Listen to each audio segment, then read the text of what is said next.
nerds? We're back in the garage working on the neon again. So about 2 weeks ago, I tried to torch the old bushings out of my control arms that came off the car, mainly so that I could put in the Prothane control arm bushings I have. But the bolts were all seized to the bushings, and I couldn't get them apart. And I ended up torching them for probably 20 minutes. Yep. Golly. That's smarted. I don't know why they call it smarted when it hurts. Should call it dumbed. I ended up burning myself and got real frustrated. And I was like, you know what? Forget it! I'm just, you know, gonna buy new control arms. So that's what I did. I got these off of eBay. They were $87. I believe they're TRQ brand, but you know, they got new rubber bushings in them, which is fine. They got new ball joints in them, which is okay. So I figure I'll use them for this year, maybe next year, and then I'll tear it all back apart and put the Prothane bushings in. And they actually sell extendable ball joints now. So I want to get the extendable ball joints. It'll like fix my control arm angle because I'm going to put this car low to the ground. So anyway, when I was pulling the old control arms out, I finally got that, you know, got the whole thing out by hitting it with my pry bar. I realized that this piece was stripped. I think I talked about it, but like, I don't know what they call it. I don't know what the correct term is. They're galled up, they're eaten, they're roached, they're totaled. So I went to Home Depot and Lowe's and was looking for an M14 by 2 tap so I could re-tap it. But I couldn't find one, at least not at my local stores. So what I decided to do is, this is like a 1/4 inch thick. I'm just gonna grind this flat, drill the hole out, and then weld on a nut that's that I bought from the, you know, I think I bought it from Lowe's, an M14 by 2 nut. And we'll see how that goes. So I don't have a good welder. I have a Harbor Freight titanium brand. It's the second cheapest welder you can get at Harbor Freight. I don't have much experience welding. I've glued some stuff together. I managed to build a downpipe for a car that I sold that is still working, it's still together. But it, my welds definitely look like the welds that like my boy can do it cheaper do, because I'm the boy that does it cheaper. So I'm gonna get set up and see how this goes. Now, you might want to ask me why I'm not using my new DeWalt kit. And the simple answer is I don't want to mess them up. You know, they're all still brand new and they're good shape. And my wife is planning on using them eventually for her business. So I'm not going to mess them up on her. I'm just going to, you know, keep them in good shape. I just realized I don't think this is going to fit in there. So I might have to open them up anyway. All right, I guess it's sauce time. Ugh.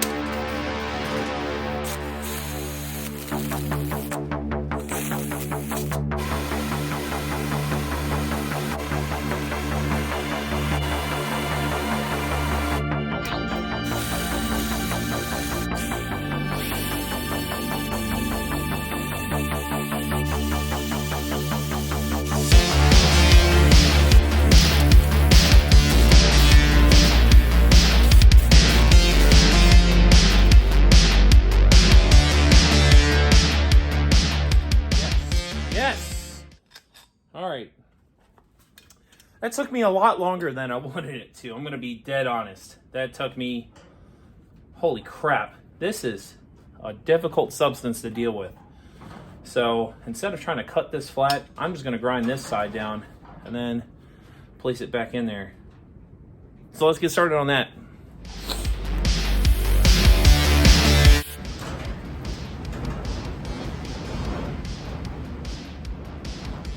This is crazy. My other friend here, Mr. Angle Grinder.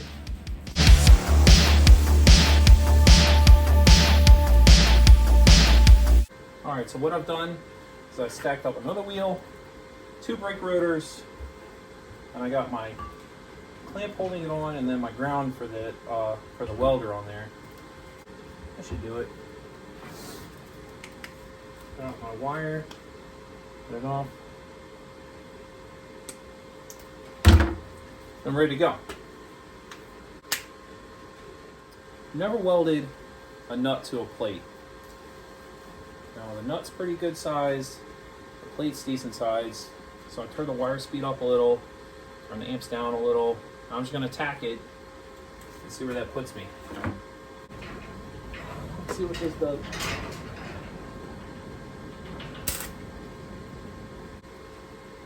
You know what I didn't do? Golly, that makes me feel stupid. I didn't grind down the bolt at all.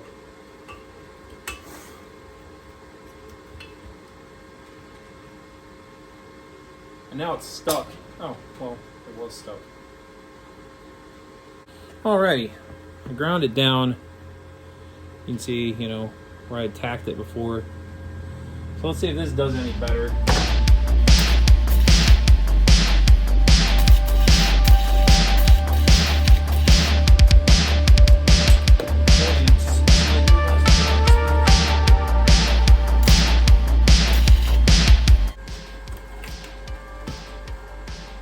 Starting to make consistent boogers, but not good ones.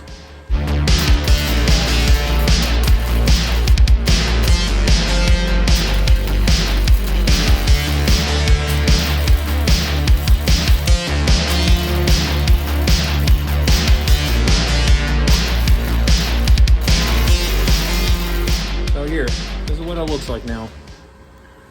That's like the good weld, and then there's some boogers over here. This is hot. This is like super hot. I'm an idiot. You can see, yeah, it looks awful. Especially like right there. Like I totally missed the mark on it. And then like right there, it's all pretty bad. So what I'm gonna do is take the ye old angle grinder and a flat disc to this and get some of the spots where it looks really terrible, like right in here where I just missed the nut completely, right along here. Sand them down viciously. Why are you focusing over there? And then retry. So I took ye old angle grinder to the sides that were the worst. You know, sides that had a lot of porosity, sides where I just hit the base plate instead of the nut. So I'm gonna go across and do it again.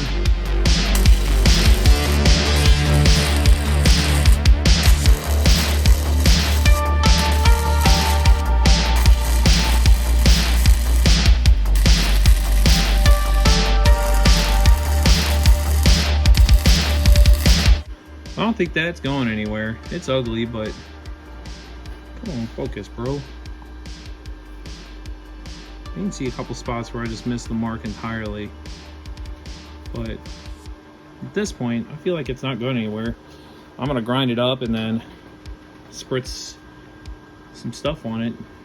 Nobody's ever gonna see it again. All right, so day 2. I'm gonna try and swap over the bobble strut from my old K-frame to my new one. The old one was for a manual car, and the new one is for an automatic, so it doesn't have the 4th engine mount. So you can follow me along for that.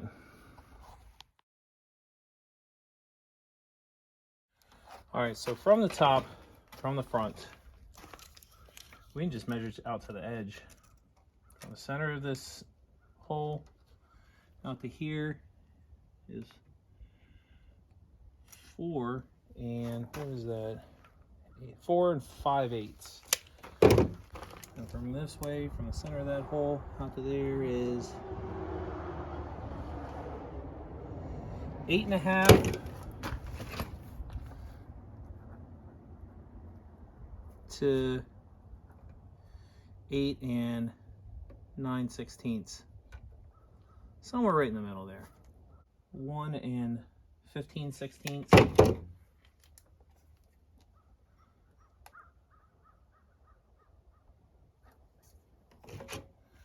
And from this way is right about 6 3/4. It always makes sense to have like a little book in your garage that you can write stuff down with, because you think you'll remember, but you don't. I'm gonna try and slice and dice this a little bit and see where it puts us.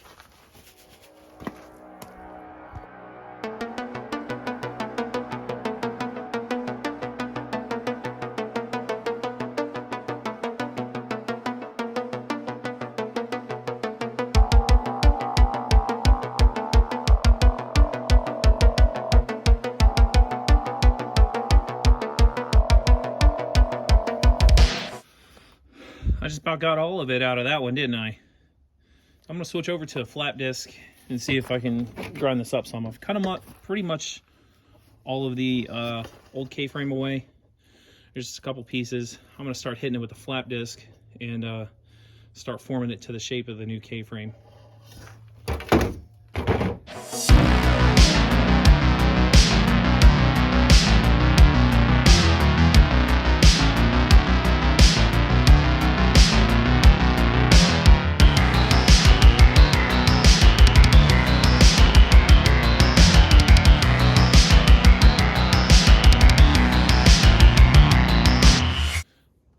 Well, I went and screwed up and turned off the camera.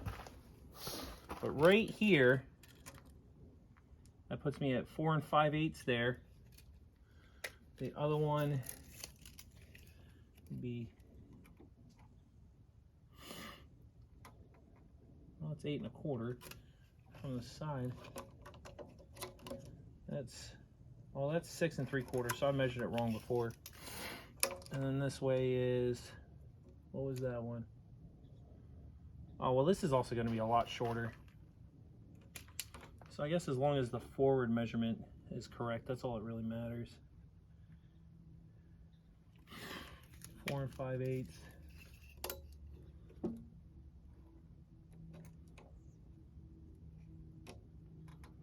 That's, yeah, it's just shy of 8 1/2. I think this is going to be close enough. So I'm going to try and mark it. What I can do is just scratch it pretty good. Well, there, and then over here, I'll score it. All right, I'm going to wire wheel this and maybe do a little welding.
All right, so what I've decided that I should do is grind some of the paint off here and then weld in a little support piece here, since it had it stock and now it doesn't. So there's this piece of the old K-frame I cut out, and it's like right at about 3 1/2 to 3 9/16 inches.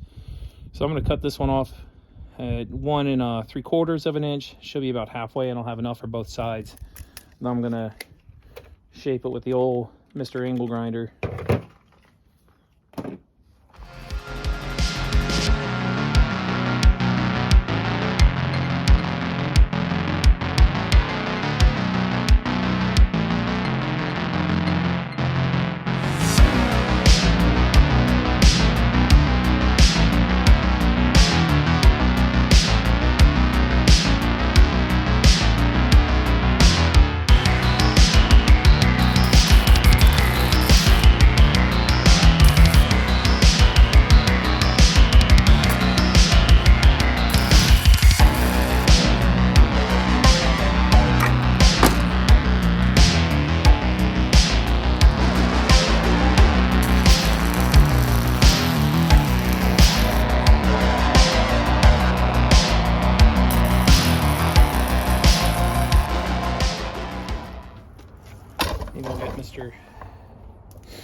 Mr. Angle grinder, get a little bit of action.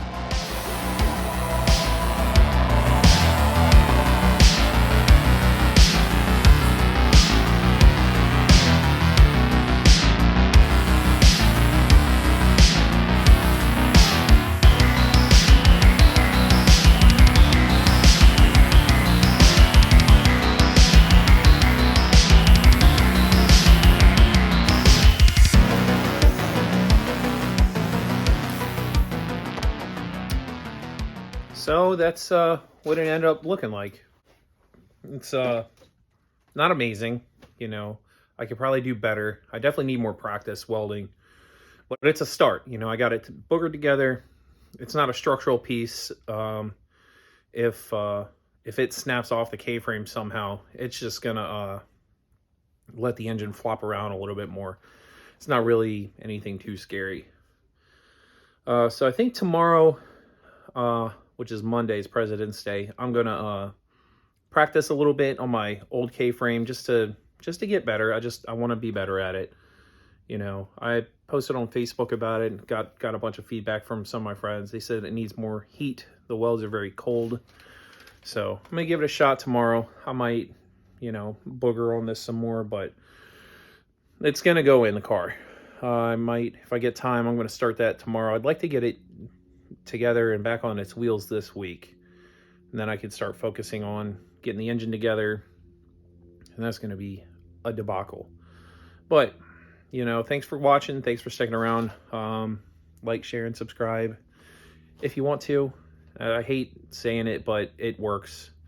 I'd like to thank everybody else that's helped me, you know, grow my subscription, or my subscriber count, because it's like 180 people, and it had 76 when I made my last couple videos. So I'm really happy that people like what I'm doing and like watching, and hopefully we'll watch again. Thanks. So I just thought about something I wanted to add to the end of my video, and you know, it hit me as I got to the store that you got to be not afraid to suck at something and to try and fail at something, because like the first time I tried welding stuff, it literally would just spatter everywhere. And you know, slowly getting better, you know, I've gotten advice from my friends, so it's, you know, taking constructive criticism, it can only get better as long as you keep trying at it. You know, like the way to get good at something is to suck at it first. So that's it. That's all I wanted to say. You know, I'm gonna end the video here. So thanks for watching.